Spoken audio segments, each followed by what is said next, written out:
मुझे लगा था कि तुम चोर हो। हाँ नसरीन, बिल्कुल ऐसा ही लगा था तुम्हें। तुमने खिड़की खोली और चीख चीख कर लोगों को मदद के लिए बुलाने लगी कि घर में चोर घुस आया है। लेकिन फिर आहिस्ता आहिस्ता आदत पड़ गई तुम्हें। मैं तुम्हारे लिए एक नर्स, एक डॉक्टर बन गया था। जानती हो मैंने तुम्हारे साथ क्या किया था?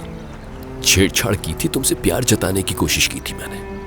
क्या मुझे प्यार हुआ था? देखा भी नहीं मेरी तरफ। लेकिन मैंने फिर भी तुमसे उससे ज्यादा प्यार किया जितना तुमने मुझसे किया था। सबसे ज्यादा खुशी उस वक्त हुई जब तुमने मुझे सादिक सादिक कहकर बुलाया। उस वक्त मैं फूले नहीं समाया। तुम्हें अंदाजा नहीं है वो दिन कितना खुशी का दिन था।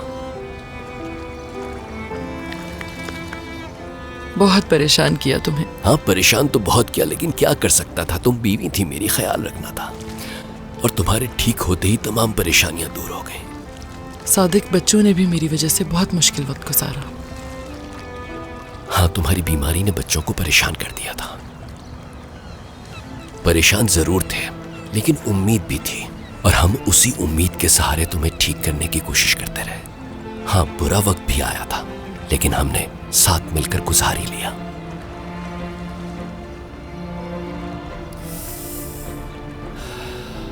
लेकिन उस बुरे वक्त में सबसे ज्यादा हिम्मत दिखाई उरूज ने।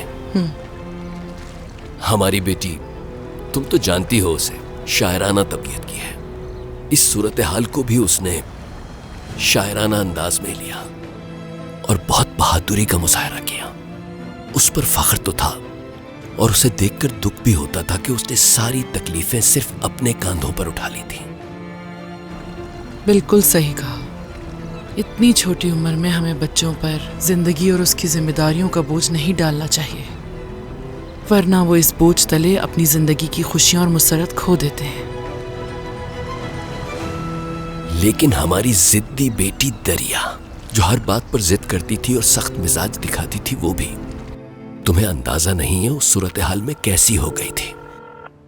कोई रात ऐसी नहीं गुजरती थी जब वो बिस्तर पर जाए और उसका तकिया उसके आंसुओं से भीग ना जाए। सच कहते हैं, जो बाहर से सख्त होते हैं वो अंदर से नरम ही निकलते हैं।